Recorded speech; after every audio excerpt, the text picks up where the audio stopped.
he's already making big waves on the scene. I've seen him perform at a couple bars and clubs all over the Bay. I think you guys are going to love him. My guys, start clapping your hands right now. Start clapping your hands right now. For very funny, Feldman!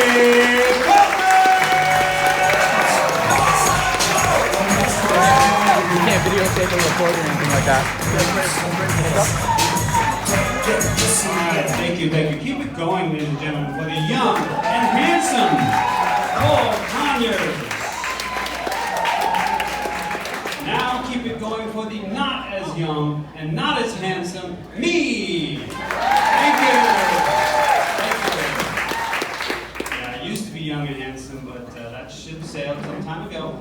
Now I have no choice. I gotta be funny, keep the wife happy, amongst other things. I'd like to start off talking a little bit about my daughter. She is 12 years old, and like her dad, she thinks she's funny. And I told her, she's been writing these one-liner jokes for me. I told her I was coming to Tommy T's tonight, and she asked me to tell you some of her jokes. So, would you like to hear some jokes from the mind of a 12-year-old girl? Yeah. You would? All right, excellent. Thank you so much. All right, what is Donald Trump's favorite amusement park? Great America. All right. What do Kanye West and pistachios have in common? They're both nuts. And what do you call it when a comedian goes to the bathroom? Comic relief. All right. She'll be very delighted to hear that we liked her jokes. Yes. All right. I'll bring it with you next time. All right. So now some of my jokes. So I was working on my shower the other day, trying to seal it up, make it waterproof. I was using caulk. I walked away for a couple hours, I came back, and the tip had dried out, so it was unusable. I was caulk blocked. Yesterday I was listening to the news, and they were talking about Kim Jong-un, and how he's building rockets again. Yes. This guy's such a flip-flopper. I mean, one minute he's threatening us with missiles, then the next minute he's meeting with our president, trying to be friends with us, and then he's back at with the rockets. Very indecisive. I think Donald Trump is going to give him a new nickname soon. Kim Jong-un. Now, I know you guys look at me and you think, oh, this guy must be one of those 1%ers. And if you think that, you are absolutely right. I had to give up whole milk. Gave me way too much gas. Whew, that was bad. Now a little bit about my wife. My wife is Japanese, and it's pretty cool being married to a Japanese lady, but lately she's starting to sound and act a lot like Marie Kondo. Do you guys know about Marie Kondo? Yeah, the expert at tying up. And in fact, just the other day she asked me to throw away everything that doesn't spark joy. So I went ahead and I threw out all her credit card. Right into the trash, people. Oh boy, she was not happy about that. She said to me, Tommy, you don't spark joy for me, so now I want to throw you out. My wife is also very interested in fashion, so she was quite upset to hear the news of Karl Lagerfeld passing away. Do you guys know about Karl Lagerfeld? Some of you? Maybe? Yeah? Well, he's this famous German fashion designer, and like most of you guys, I didn't know who he was, but I was a little curious. So I asked my German friend Klaus, and this is what Klaus said. Yeah, Karl Lagerfeld, he was very famous in Deutschland. Yeah, he was popular not just as an fashion designer, but also as a fashion icon. Yeah, because he was the first guy since the Nazis to really look fantastic wearing the gloves. That was my German friend Klaus, ladies and gentlemen.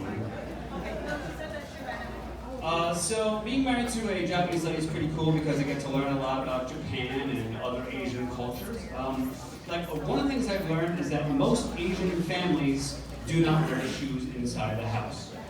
But did you know you can tell which country in Asia by what kinds of shoes they wear and how they treat them? For example, in my house, my wife, she got us this special antimicrobial cabinet from Japan, where the shoes are deodorized and organized and categorized.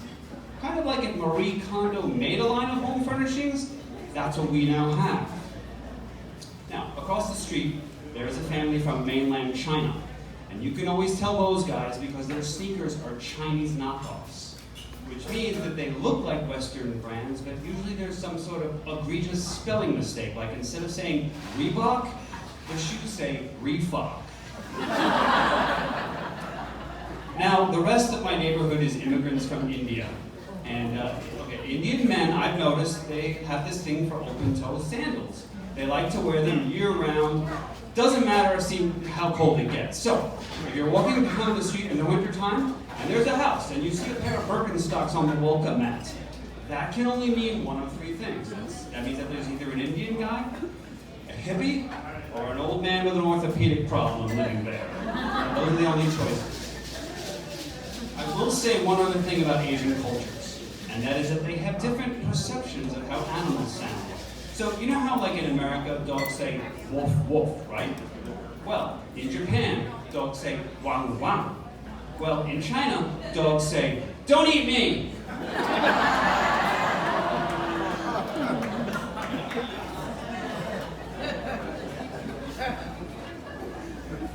My wife and I, we have 3 children together, 2 boys and a girl. And I try to be a good dad, I really do. Like earlier this year, I started coaching my son's basketball team. Do you guys like basketball? Yeah. Well, this is 2nd grade basketball, people. This is a whole other thing. Very challenging. Mostly because the kids, they're so unfocused, you know, and they really don't want to listen. You know, all they really want to do, to be honest with you, is practice their dance moves. You know, I'll be like, all right, guys, today, I want to make sure you stay in bounds. All right, I want to see good dribbles, lots of passing, and nice layups. You got that? Okay, coach. Is there going to be sex today? I have pull-ups and not pull-ups. Okay, is not dance. That dance was called the floss, by the way. Maybe some of you know it. I learned that from my daughter, actually. She teaches me how to be cool. You know, lately she's been teaching me how to text. The abbreviations I need, you know, like OMG and YOLO and LOL. She taught me a new one recently. It's called OMG Ice. Have you guys ever heard of OMG Ice? Yeah, that stands for, oh my God, I can't even. She said that there is a more urban version of that called OHN, and that stands for, oh hell no.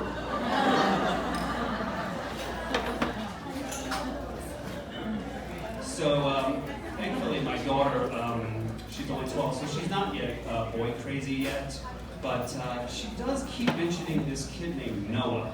And I'll be like, hey honey, you want to go with me to Home Depot and shop for drywall? It'll be fun. And she'll say to me, Noah.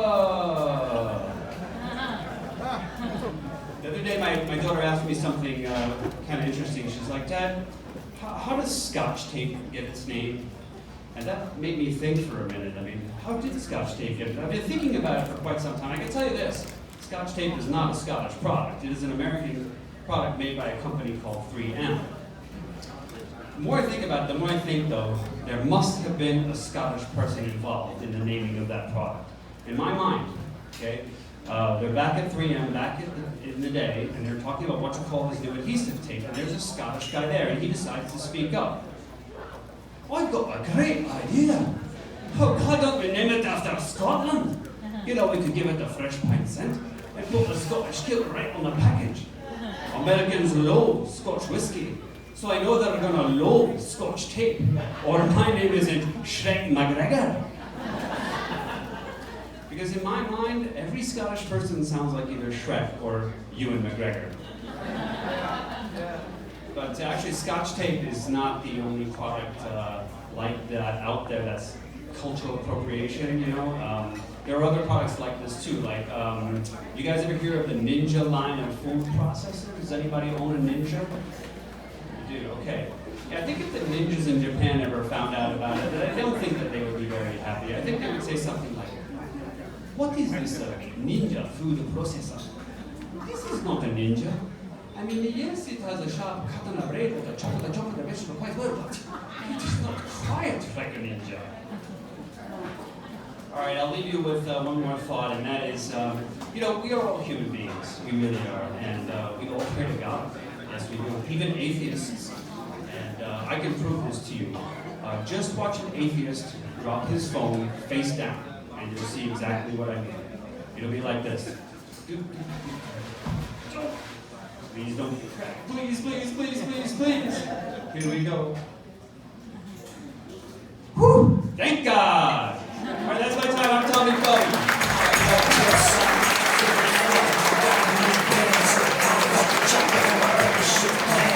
One more time for Tommy Feldman, guys, let him hear it!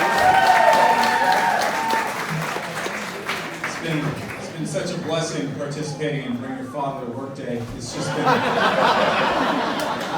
an experience for all of us. Cross it off the list.